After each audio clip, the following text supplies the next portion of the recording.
Asian cup কোয়ালিফায়ার্সে Bharat বধের দিনে লা ইলাহা ইল্লাল্লাহু মুহাম্মাদুর রাসূলুল্লাহ গোল করে থেমে যেতে চান না।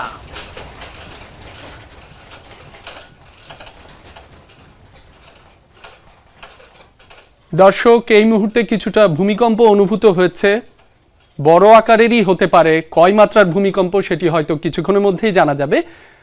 আশা করি সবাই সাবধানে থাকবেন, যে যেখানে আছেন নিরাপদে থাকবেন। সৃষ্টিকর্তার কাছে প্রার্থনা করছি সবাই নিরাপদে থাকুক। ফিরছি আবারও খেলার খবরে।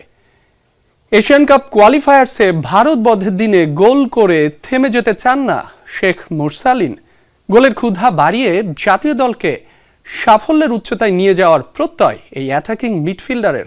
ভারতের বিপক্ষে করা তার সেই গোলের কৃতিত্ব পুরোটাই দিলেন সতীর্থ রাকিবকে। এমন ধারাবাহিকতা অব্যাহত রাখতে দল হয়ে খেলা তাগিদ মুরসালিনের।